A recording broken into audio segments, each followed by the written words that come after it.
This is starting out the way, I hope we could proceed, which is really creating a forum for people to share their memories, a little bit of a therapeutic opportunity for people to remember, but also to try to put it in the past and think about what it means for our life today, how it shaped us. I know for everybody here, it is a powerful influence on how we live our lives. It has been for me ever since. My experience, I'm Rob Pasick, for those of you that don't know me, most of you do. Uh, at the time of 9/11, I was working with Phil Lynch as an executive coach and consulting to Reuters in New York. But actually, I'd only been to New York a couple times with Reuters, and Phil, who can introduce himself in a few minutes, had just taken the job. Was it Phil in August, right? Oh, September 1st. September 1st. Wow. So he was a brand new president of this organization, just took the reins, and 11 days later, this crisis hit. So, and then I was the immediate response was my son and his wife at the time both worked in New York. My son worked for Phil at Reuters, which was in Times Square, but Reuters did a lot of work at the World Trade Center because they covered the financial markets heavily. So we didn't know where Adam was that morning. And then his wife worked at Chase Bank, and so she was down. Her office was in the area as well. So I got a call from my wife, Pat, that the World Trade Center had been hit by a plane, and I didn't understand until I came home and turned on the TV and saw what was going on. And then we spent the next 6 or 8 hours trying to get a hold of Adam and his wife to find out if they were okay. So it was a very panicked several hours for us. Finally, we heard from I think it was Kelly's mom that they were okay. Actually, they had not left for work yet because they had worked late the night before. So they were watching all this from their Brooklyn apartment, but they were safe. And then that night, I got a call from, I think it was Sharon, who was working at Reuters. Sharon was in charge of HR at the time. One of the things that happened, and Phil could talk about this, is that people who were running the organization were all over the country or the world, really, because it was an international company. So the HR director was in San Francisco. So Sharon, who was young at the time, took over, and she called me and asked for advice. And I had done a little bit of crisis management, but had nothing to this extent. So what I said to her was that I would try to come out as soon as I could and help by being on the ground to help organize the people who were doing grief counseling and consulting, because several people at Reuters were at that time not accounted for, and Phil could talk more about that. So I left a couple days later and got to New York on the 15th, and I'll tell more about that. But I wanted to introduce our panel and let each of them have an opportunity to talk about their story. I mentioned Phil Lynch. Can you just say hi, Phil? And Hi, I'm Phil. I'm here in Zurich, Switzerland right now, but as Rob said, I was the CEO of Reuters America, North and South America, um, at that time. And I just okay. And then I met subsequent. Well, I went to New York and worked trying to get help back from Ann Arbor from my friends. So Jane and I, Jane was very supportive to me, and I'd check in with her every morning and tell her what I was going through, and she'd kind of help me walk through a plan for the day and think about it. Think about the grief counseling, think about the consulting. She had worked with many organizations.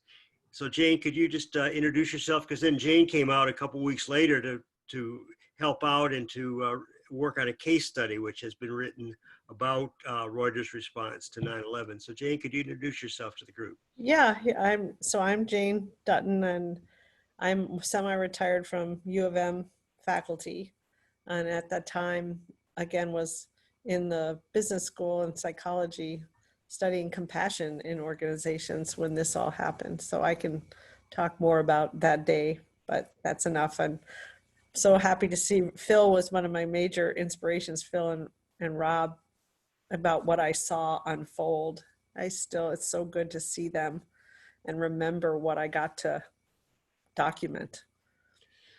So when I got back to Ann Arbor, we continued to work with Jane, and then I was able to put on some programs about what 9/11 meant to us, and I met two wonderful people who have become my good friends, um, and they are also on the panel today. So Connie Doyle, Dr. Doyle, can you introduce yourself? Hi, I'm Connie Doyle. I'm an emergency medicine physician and disaster worker, and I've studied disasters for a bunch of years. And this was my first deployment where I was actually called and put on notice on 9/11, and then deployed about a week and a half, 2 weeks later to Ground Zero to staff part of the first aid tents that we took care of the workers. We knew we weren't going to find anybody alive, but they were still searching and recovering. And it was very draining on the firefighters and police officers who were still searching. And for the dogs, actually, that were searching to see if there was anybody that they could recover. And they got very discouraged. So the police officers started hiding under blankets and letting the dogs feel better about finding someone. Wow. And the fourth person that's going to be talking this morning, and we're going to give opportunity for everybody who has a story to tell this story, but the four of us are going to talk in more depth. So this is Howard Cash. Howard has a very dramatic story, which I was reading through last night in detail about his experience. And could you introduce yourself, Howard? I'm Howard Cass. I'm the president of Gene Codes, and we're a software company. That's all we are, but all of our software is for DNA analysis. And while a lot of that is for DNA. there you go. And could you just say that again, Howard? I think we lost the DNA. What? oh, we do software for DNA. We do software for DNA analysis. Analysis. Okay. So while most of our business is with biotech companies and pharmaceutical companies and universities, a little part of our business, including the laboratory in New York, was for crime labs and medical examiners and the FBI. And on September 29th, I guess, got drafted into building an entirely new system, unlike anything anyone had considered before, to identify the 27, what we thought were many more, but turned out to be 2,749 people who died and were recovered in pieces. So we didn't have dental worker fingerprints. And that's certainly enough to give you my perspective. Howard, what are the pictures behind you? Let's say there were a lot of cases, but these were all individuals who were victims who were special in one way or another. One of them is worked for one of the people on your panel. Betty Ong here was a flight attendant, and her sister actually was my wife's Chinese teacher at Lowell High School in San Francisco. These are all cases that had some big, strong impact on me. I won't give your story away, Howard, but there, in addition to the tragic part of it, there was a joyous part that came out of it, which you could share with us when you have your opportunity there. Okay.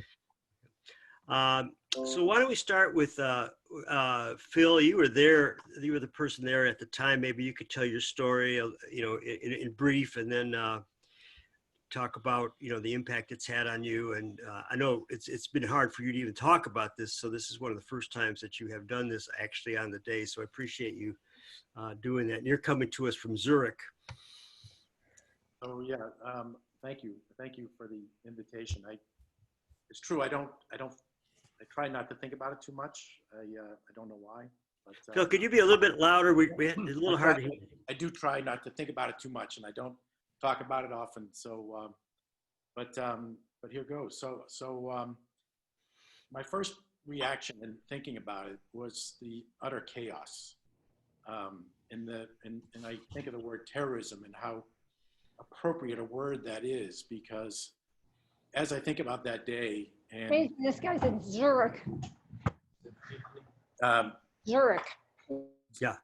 So as I think about that day, and after the first plane hit, we had zero idea what was happening, and it took a good part of the day before people realized what was happening and the fear, about, we were in the building in Times Square, and the question was, what was next? And that wasn't just a New York situation. Certainly there was a similar feeling in some other cities. But it was just utter chaos of not knowing what was next and what was happening. I'd say one of the things that stands with me most when I think about it is all of the people who just did what they thought was ordinary, what they would just do, but in that kind of context becomes super extraordinary and heroic. I mean, one of the people I think about is our head of security, Kevin, who immediately ran down there because we had quite a few people at an event there, and he literally ran down and ran back, and it was covered in dust when I saw him. And then of course we had the journalist who went down. When everybody was running away, the journalists were running there to the World Trade Center, even before people knew exactly what was going on, to cover the story, and putting themselves in great danger. And then I think about, of course, all the first responders and Father Michael, who we have that famous picture of. And it's just so many people that did so many heroic things because it was just their natural reaction to lean into it, to do what they can to help. And it still is something that sends tingles up my spine thinking about it. And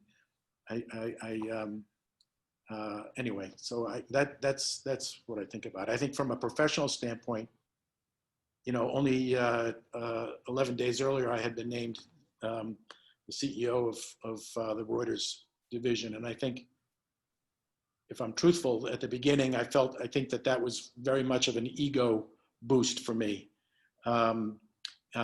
First time I had been named at, the top level of a company. And I was extremely humbled by the responsibility that I realized, 11 days later, that comes along with that. And it's still something that sticks with me today, that the first thing I think about when I think about a job is what are the real responsibilities? Because that's, you find out that it's, and people have been through all kinds of situations where they've had to lead people through a crisis. And I think it's a tremendous learning experience about yourself, and a great bonding experience with people. And I still, as I'm sitting here, I'm getting emails I can see from people still that we worked very closely together. And Howard is one of those people I think about who was just doing his job. And I'll wait till he tells his story, but just an extraordinary impact that he had, and the way that he attacked it to bring some comfort to people is something that I'll never forget. Phil, I know there are many aspects of your story that are powerful, but the one that stays with me always is that first night. Could you just describe, about what you were trying to deal with in terms of how many people you're trying to track and find out what happened? Yeah, I think on the first night there was about 15 people that were unaccounted for, and I had a list of their names, and the HR people, Sharon and Monica, had given me a list of the phone number. And it was something I wanted to do myself. I wanted to call each of their families to let them know that we were, looking out for them, that we knew that they were down there, but we didn't know. We hadn't heard from them. And sometimes I got the pleasure of the person actually answering the phone, which was the most wonderful situation. But actually, there were, several others where people were missing, and it was a very, very difficult situation for them. As I said, huge uncertainty and worry. And then when I finished, I remember I went across the street. They had rented a couple of hotel rooms, so I went over to take a nap and take a shower. And I remember crossing Times Square and calling my own family, which I hadn't spoken to. And they were obviously very, very worried. I had two young boys at the time. And I remember holding the phone up to my, in Times Square and asking my wife, "Do you know where I am right now?"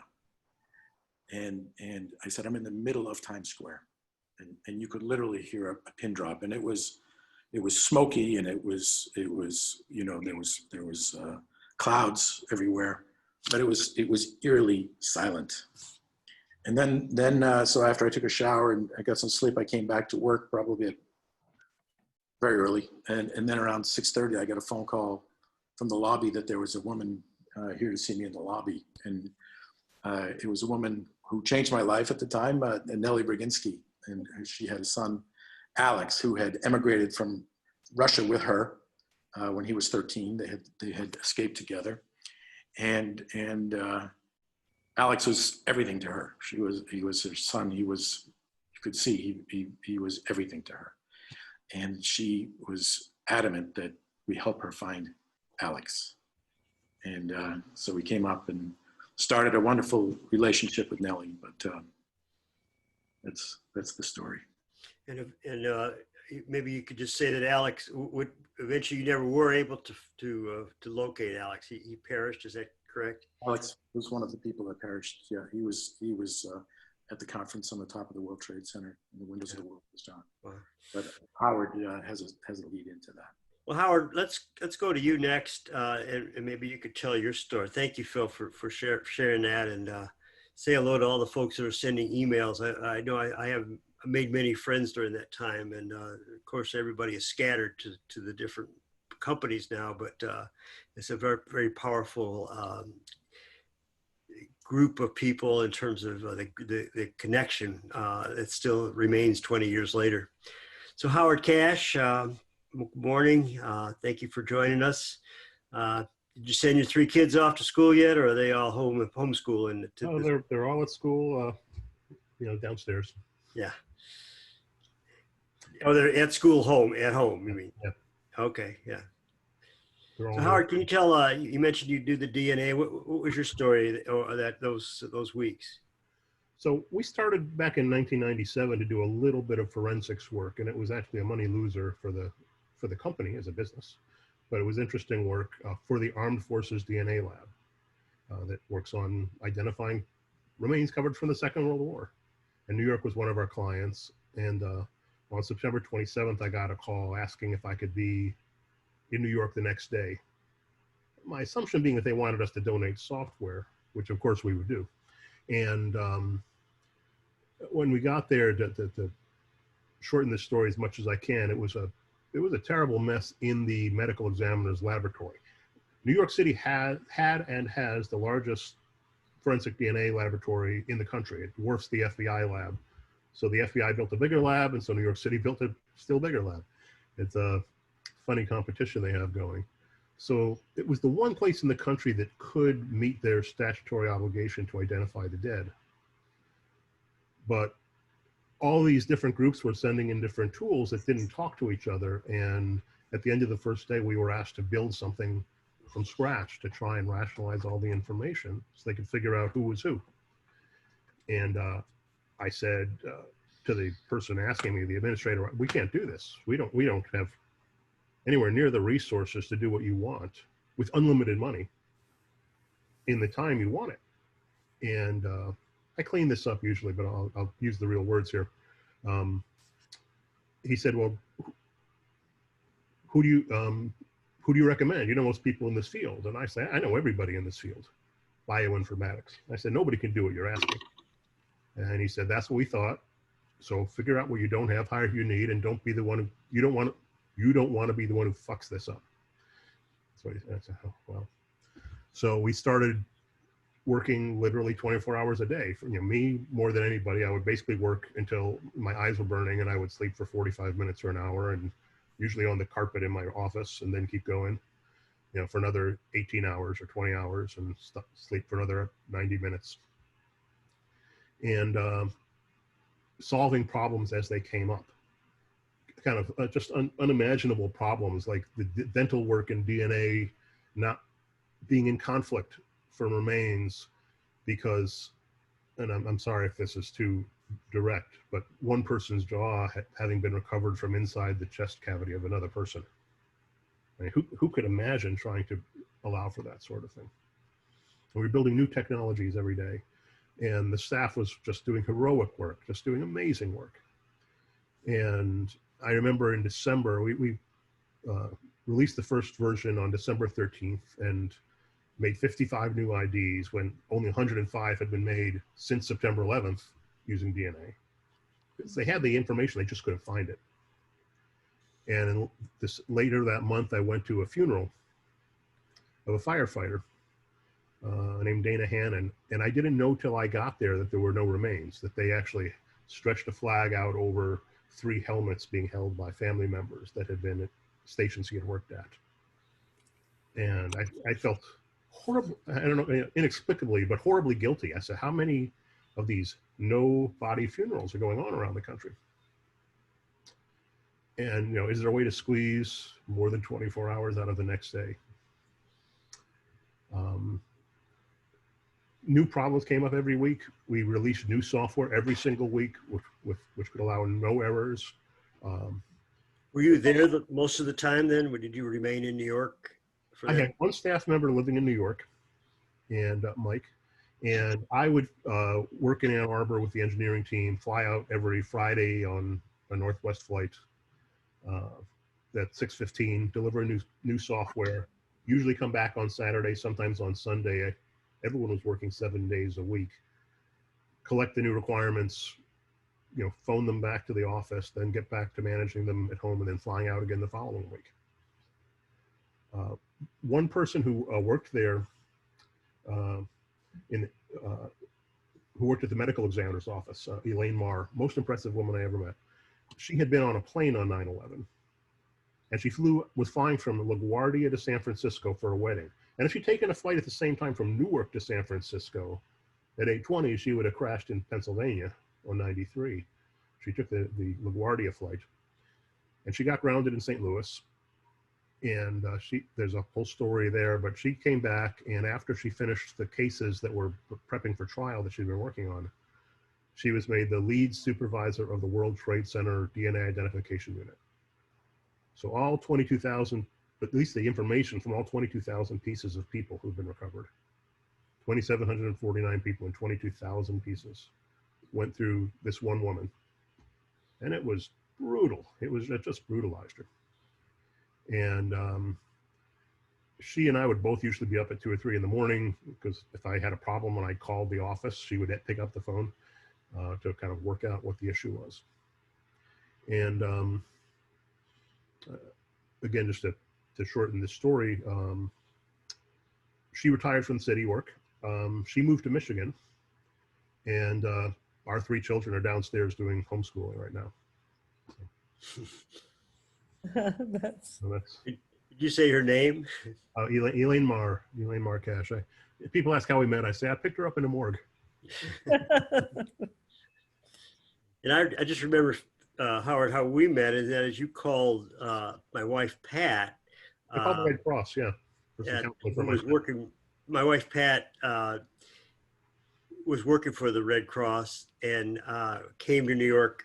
Both of us spent most of the fall in New York until December, and both Pat and I. And then Howard called, and Pat went to your workplace to help with the stress of your staff that had been dealing with this tremendously sad work for months. And so that's how we met.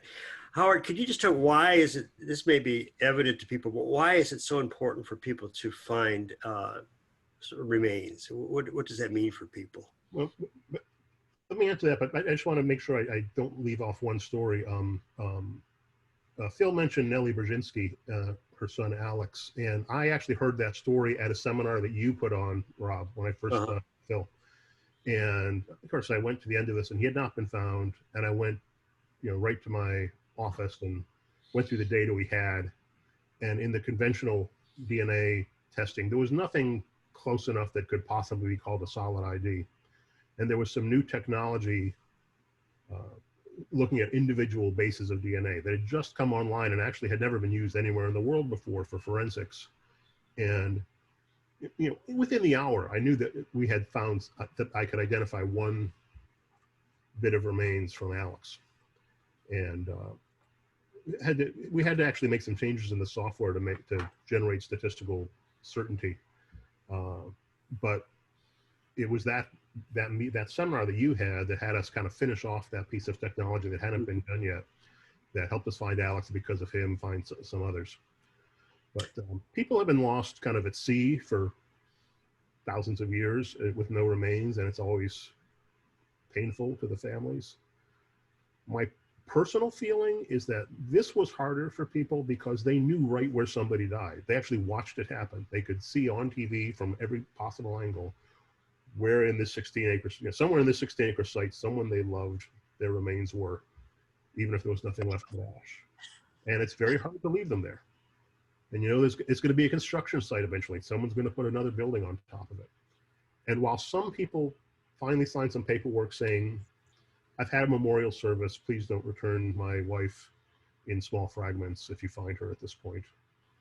Or we've buried a small piece. I don't want to disinter my husband to add some more to that. Please don't contact me. A lot of people said they desperately want to find something to lay to rest with some dignity and respect and love. And some people said no, and they later changed their mind, or maybe a child who became an adult said, well, now that I have some authority, I want to see if you ever found one of my parents. I just think that the fact that it was such a known location made it harder to treat this as something that was just gone forever. Case of Nellie, if you don't mind if I interject. Please. She really refused to believe that Alex had died. And she was holding on to every hope, but really tormenting herself. I mean, really tormenting herself and chasing up leads. And unfortunately, there were people that were taking advantage of this and giving people false hope. And I will never forget getting your phone call and you telling me to sit down and telling me that you had made the identification, and and I remember how relieved that Nellie was when she found out, to finally kind of put it to bed. Thank you. I remember that. I'm not sure. I wasn't breaking the law calling you directly. So don't make that a big public. You told me not to tell anybody, but it's been almost 20 years, so. Yeah, but Bob Woodward is not in on this call, so we're. Thanks, Howard. And I know this has changed the course of your life in many ways with Elaine and 3 kids, which is a joyous outcome. And also you have continued to develop your software and have gone all over the world now doing this kind of work. So really, where are some of the places that you have been? A year ago tomorrow, we were in Zimbabwe to install a system and train the scientists identifying people who were killed by Cyclone Idai, which you may remember killed a lot of people in Zimbabwe and Mozambique. We worked on the women and girls sexually assaulted and murdered in Juarez, Mexico. We built the national databases in Iraq and Libya and El Salvador and Costa Rica. I think every country in Central America except for Belize and Nicaragua. And I think there are 60 some odd versions of the software we developed for New York City that are being used in different places around the world. Wow. Not many in the United States. The Thank FBI you. put us back on that. Thank you for that. I'm going to go next to Connie Doyle. Connie, maybe you can tell us a little bit more about your experience, because you were at the World Trade Center for many days. I hope you're feeling well. Have you had any sequelae from that? I'm feeling pretty good, but I do have some asthma left over from inhaling all that smoke and dust and following up regularly, but have not really curtailed my activities till the pandemic hit. And then all of us have sort of cut back, but we were actually down at ground zero. And taking care of somebody with a cough or with some other need, they would come in and ask for a breathing treatment and then suddenly unload all of the psychological things that were happening and how they were feeling. And it was we did a lot of debriefing of those folks that were just grieving, and they were still looking for their buddies. And they would find some remains, put them in a Stokes basket, which is a type of a ambulance type container where you can put it on a gurney. And there would be a huge blast of a horn. Everything stopped, all of the machines, the bulldozers, the cranes, and all of the firefighters would line up and escort whatever they had found down from the pile into an ambulance, and then lights and siren to the morgue. It's very moving. And some of those folks shared with me that one guy that was a firefighter said, my adult son called me and told me he was proud of me, and he's never done that.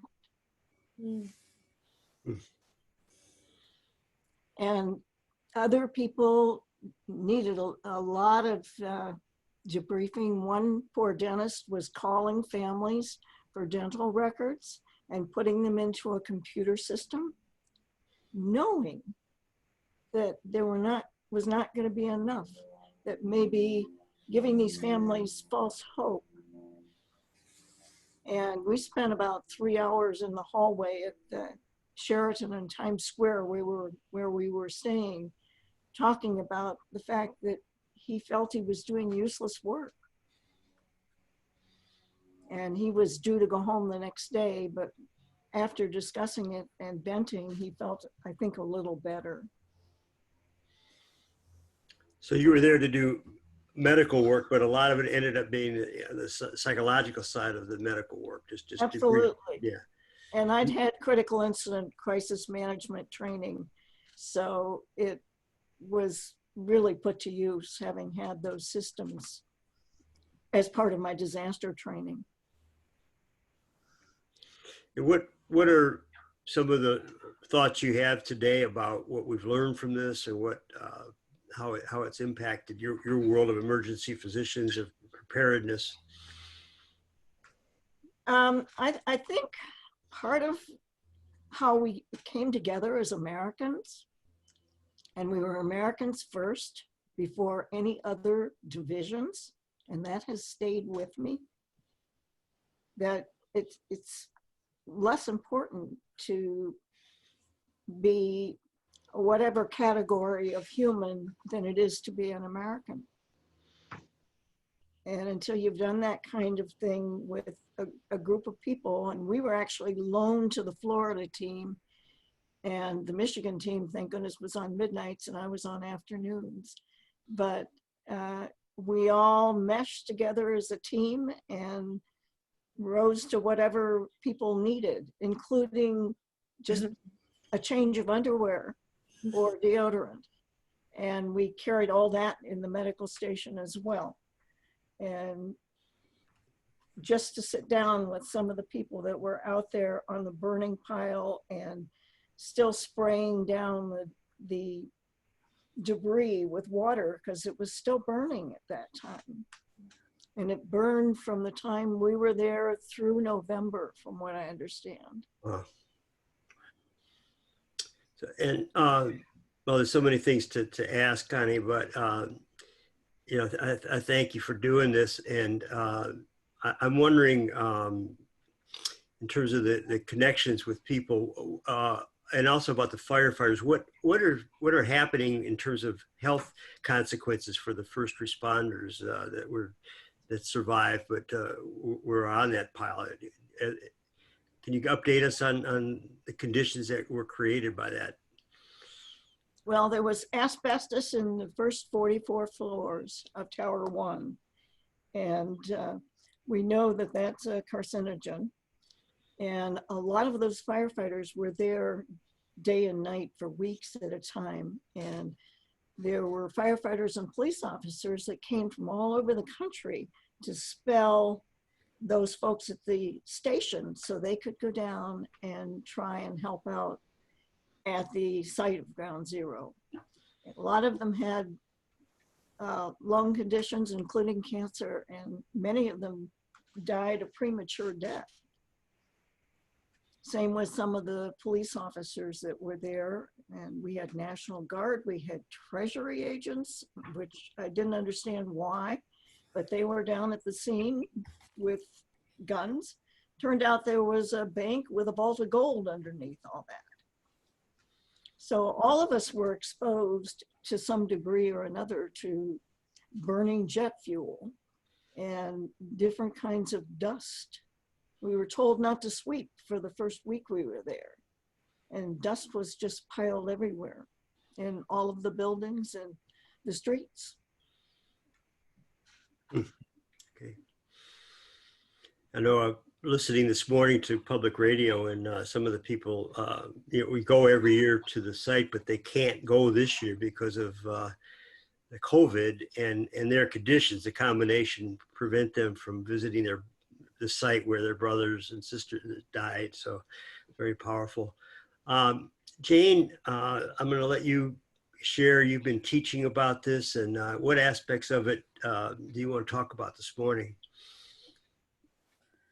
Wow, and I'm just so deeply moved by hearing this and sort of bringing it back, sort of bringing me to tears a little bit. That so I just to put it a little bit in context. So again, I commuted through the Trade Center for 6 years when I worked at NYU at the business school. It used to be down by Wall Street. So I vividly have written about the Port Authority, so the buildings and stuff had a lot of meaning to me. But I was in Ann Arbor on 9/11, and it was the first time I had been studying compassion at work. And for a business school faculty member, it was a really kind of bizarre topic, very not in the mainstream. And I was supposed to give the first public talk on it at the business school on 9/11. Wow. And I remember I didn't sleep the whole night because I was so nervous about how it would be received as relevant or not. And of course, the talk was canceled. But because this talk was public, we had a new dean at the business school, Bob Dolan, and he knew that I'd been researching it. So he called me the next day to come meet with his staff at the business school about what did my research suggest he should do as a leader right now. And it was one of those moments as a researcher where you kind of go, oh my God, this potentially really matters. What I say could really matter. And so I had a team, we composed a memo and we talked to him, and he found the memo actually quite helpful. So he shared it with all the other deans, and they actually sent it out to the whole alumni of the University of Michigan. And we got all this incredible feedback about how potentially useful this was. Again, and at the time, we were a month out of having our first conference on what is now the Center for Positive Organizations, but it was our first conference in this space of trying to do positive organizational scholarship. And the reception to this memo made our team realize that actually there was a perspective from this more positive take on organizing that could be helpful to leaders at this time. And so we repurposed the whole conference to try to document positive deviance in organizations that was occurring in the wake of 9/11. And that was what prompted, in these conversations with Rob, us to get on a plane and because he kept saying, you've got to come see what's happening at Reuters. And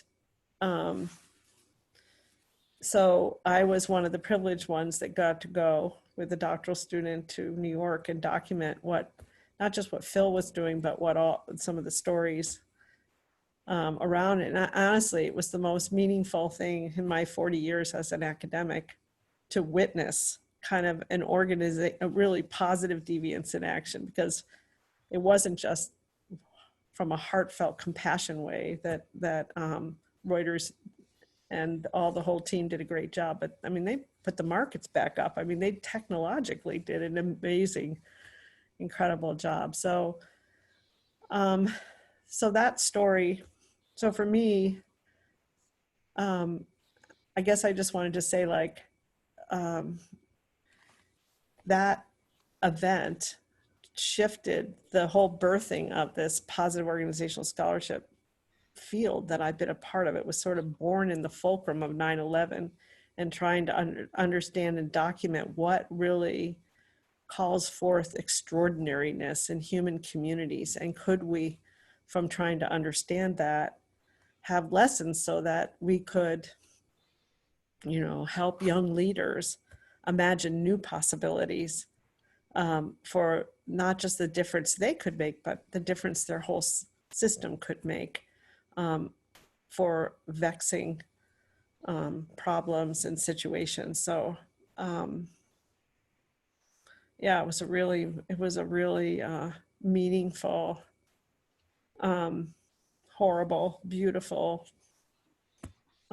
instance of human connecting. And thinking back, it does make me, it fills me with more inspiration about maybe possibilities at this time, because at this time, I'm sure other people, just feel so bleak.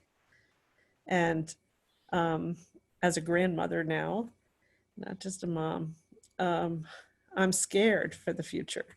And so, the lessons, to the degree that we can connect into the possibilities and the wisdom from these kinds of stories, real stories of human positive deviance, I feel like there's a lot of wisdom to be surfaced and understood. And again, as a teacher, faculty member, there's such deep hunger from the students for these kinds of learnings. They didn't get to witness this. So it's sort of a call to say, how can we, maybe there's an opportunity to give back now, in the wake of kind of some of the situations we're in now from the lessons we learned then. So if anybody wants that, we documented, Rob and I and Ryan Quinn have a beautiful write-up of Reuters. It's 2-part case. If you want to get it, I can get you a copy. You can just email me. You can buy it, but I think there's a way I can get it to you free. That's probably a little You could just put your illegal email, too. Jane, in the chat, and people could respond to that. Okay. And anybody else who has resources. Phil, what was it like for you to have that story written up and read about it? Came out several months afterwards, but what did that do for you? I actually do read it every once in a while, Mm. because it brings back to life what I was talking about, how everybody did their thing. They made their contribution based on what they could do, and in their way, in my mind, they were also heroes. Whether it was people, working downtown to as Jane said, to get the computers back up and running and finding places for our customers to work so they could go back to the market and open trading and bring liquidity to the market. That it was a fundamental concern worldwide, whether the US dollar was going to be able to be traded and would be liquid, and would the markets panic, or helping Nellie around, go from hospital to hospital looking for her son. And I mean, people just did extraordinary things. And when I read it, and when I do read it, I just remember, and one of the things I find so powerful is that everybody, feels like they were empowered to do something really important and made an impact. And they did. And it got us all through it. And I think it made us all very proud of the way that we pulled together as human beings to help each other. And all of the people that reached out to us to help us, like you, Rob, and it was just extraordinary. And you can see, everybody has something. Everybody brings something to the table. And in a time like that, you realize how important each one of those contributions is. So could you, I know you, I think like 2 weeks after the event, you brought everybody together for the first time, and there were several companies that you were affiliated with or owned. Bridge, I think, was one that was at the World Trade Center, didn't have its own office. But why did you start the conference with a picture of Father Michael? Could you tell that story? Well, Father Michael is the That's the photo that I've had at the beginning that I sent out with the invite, by the way, for people. I mean, it was an example of why what we did as a company was really important, and to bring the story. Reuters, is still one of the largest news organizations in the world, and news organizations depend on Reuters to have coverage everywhere. So the fact that so many of our colleagues, whether they were reporters, whether they were photographers, rushing to the scene, and they had snapped that iconic photo and brought it to the world, and brought the humanity of what was happening and the impact on people. And it was something that hit me about why the work that we did was so important and worth focusing on. And it is one of the challenges that you face in this kind of situation, is how much do you focus on work and how much do you focus on your personal aspects. And we were asking a lot of people to get them to continue to focus on the work aspects of their job, even while all this was going around and people that they knew were missing and probably dead. And it just was an opportunity. To me, it just crystallized why what we did and what we did with our lives at work was so important. At this point, I'd like to open it up to other people who either have questions of the speakers or a personal story of your own, and let you talk about that. So just raise your hand if you wanted to participate. Roger, go ahead. So the day that happened, I was putting off going to work until about 9 o'clock. I was listening to the radio and I heard a report. So then I went downstairs and turned on the TV. And I don't know if it was how soon afterward, but then I started recording everything that was going on for like 10 hours. I put a couple different tapes in and just let it run to document what the coverage was. So yeah, I saw pretty much everything after the first plane live. Years later, we were on vacation, and the place we're staying at, there was a retired police officer. Got to talk to him. He was the pilot of the helicopter you see flying around the towers. And he was so helpless for him because, first of all, people couldn't get to the roof. So there was no way for him to land there, pick up people. And he was, it was a police helicopter. And he told this one story, how there's columns about every 3 feet apart to support the towers. And the people on the upper floors couldn't get down. This one guy climbed out the window and doing what kids do in a doorway.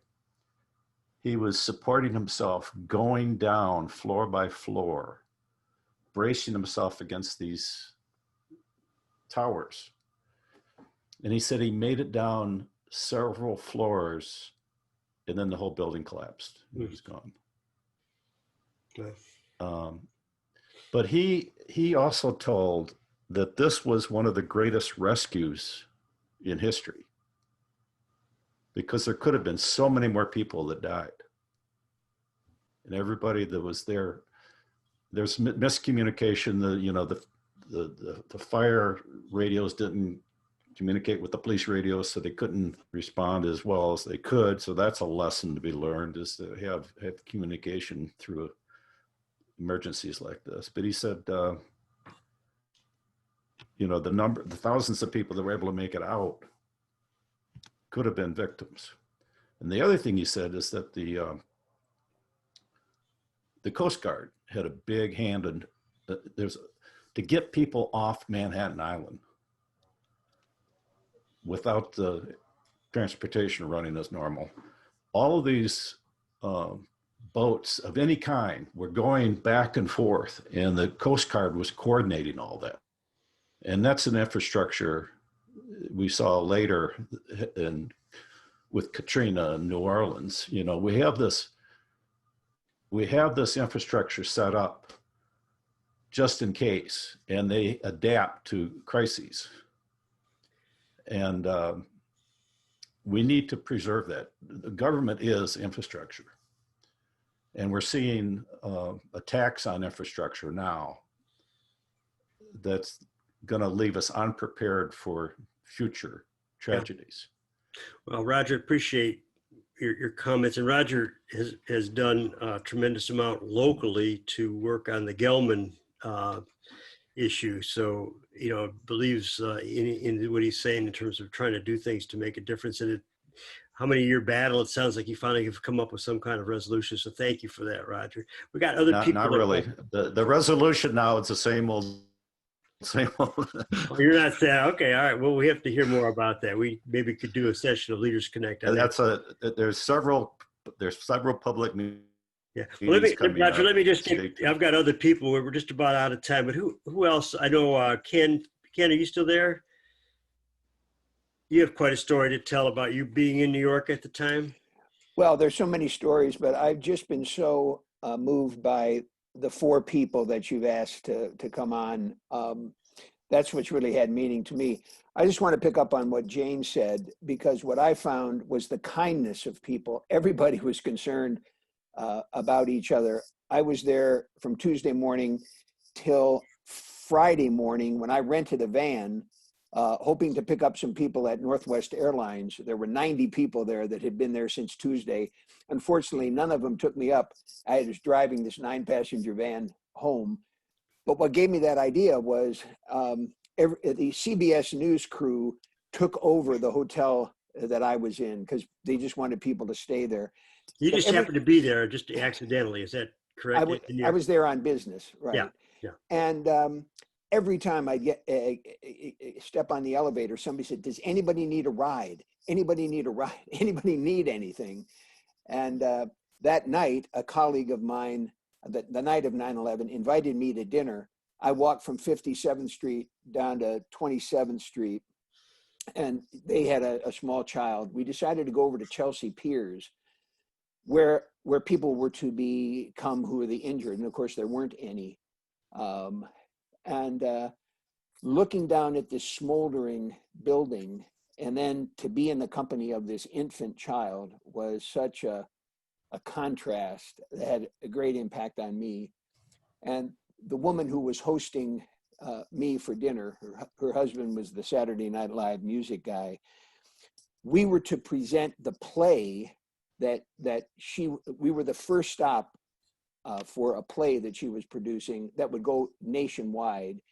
And she and I needed to figure out what is the right thing to do in this case. And we discussed the right thing to do was for UMS to eat the expense of this. We already had actors here. We had, the set had not arrived. There were all kinds of complications. But I think it sought to bring out the best of everybody that I had a chance to interact with that day. The kindness, people reaching out, wanting to help. I'll leave it there. Yeah, it reminds me of a story that when I was really fearful driving into the city, that I think it was a Sunday when I got there, and I was staying at a hotel near Times Square. I was going to work with Phil on that Monday morning, and I drive in and I can't go down one of the side streets, and I'm saying, well, what's going on? And I'm looking in the street, and it's a whole bunch of people out there. It turns out that Nathan Lane and they were doing the play in the street. It was I think it was what's the play about the crazy guy, the Nazi who takes over and does a musical? The producers. Yeah, they were doing a public performance. They moved the play from the theater out into the street. So the spirit of New York was well alive, and that gave me a good feeling. But it was eerie because even by that time, people didn't realize that they were not going to be able to find anybody else. And all over the city was plastered these posters of missing people. Every window, every light pole. So people were desperate to try to find people because they didn't realize that they were not in the hospitals. They had perished. And there was a kind of a collective denial that happened really for a week about what happened. And I just remember it was very powerful. And even a couple of weeks later, Phil, when we had finally the group gathering, there were people. There was one woman that really stayed in my mind. She was Japanese and she worked for this company. She said it was the first time, like in 2 weeks, she had left her apartment because she was afraid that because she was Japanese, people would remember Pearl Harbor and would harass her. And I guess somebody had said something to her when the first day when she went to a store. So there was the collective kind of trauma, and I think there's a collective sort of PTSD of people who have been through that this just brings out very, very powerful emotions. I know for Howard, it's probably something that is deeply embedded in you and your family with Elaine and having to work so closely, that feeling like this has changed me, and just talking about it brings back very, very powerful feelings. Anybody else want to join in? As presenters feel if you we should probably try to wrap things up. So if there's any final comments or questions, I know, is Amy still there? Amy Cottrell? Yeah, Amy, you wanted to comment? I can when I unmute. Okay. Here I am talking. Hello. Yeah. Good morning, everyone. Well, I just wanted to, I guess, thank everyone. Extremely emotional, brings back a lot of memories for me. I worked in New York City from 85 to 98. Actually, one of my neighbors who was a retired fireman had lost 2 of his nephews, which, you know, today I'm remembering Fred, my friend who lost family members. I had clients that worked in that building. I was always at the, you know, top of the windows of the world for events and for luncheons. And I guess I took for granted that it would always be there. And the thing is, you know, I moved and my children, we'd always look at the key buildings. I worked in the Chrysler building for years. We'd always say goodbye after we moved and my children were younger. We would every summer go back to see all my friends and colleagues at the ad agencies I worked for. And we'd say goodbye to the Chrysler building and Empire State Building and to the towers. And we'd say, we'll see you next year. And we couldn't the next year. And I mean, it's very emotional for me because I dreamt for many years, and it has only been the last few years that I no longer am dreaming about actually myself looking at the towers in the dark and then all of a sudden being in the towers and trying to figure out what exit to take. And I can't imagine all of those people and what they had to deal with in those moments of absolute dread and terror. And I feel so, I don't know, I feel the dread, but not to the magnitude of them, obviously, the terror, but I feel for them. And I think about it often. I just don't think about it today. I think about it in passing throughout my days and months and things that trigger those events. And I think about that. And I'm very thankful that that you decided to put together this morning reflection because it's extremely important. I was sort of shocked. I'm a subscriber to the New York Times, and this morning I get alerts seems like every 2 hours. I have alerts from the New York Times, and this morning when I woke up, the very first post had nothing to do with 9/11, which I was sort of shocked that it was more about, you know, politics.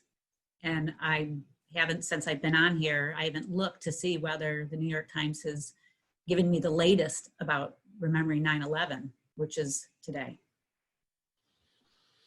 Well, I appreciate it. Anybody else? Howard, what's the picture you have behind you now? Oh, this is some group we called the Band of Dads. These were 8 firefighters, retired firefighters who were working the pile to find their sons who were lost. See over here. Lee Ioppi, the guy on the end here, his son Jonathan died at when Lee retired, his son Jonathan got his shield number, and he was in Squad 8, I think.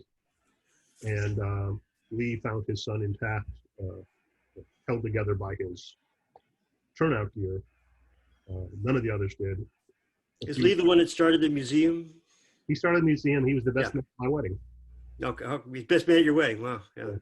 Yeah, And the exception is Joe Vigiano here, who lost one son in the fire department and one son in the police department. He had an NYPD and an NY son. His two sons both died at his house.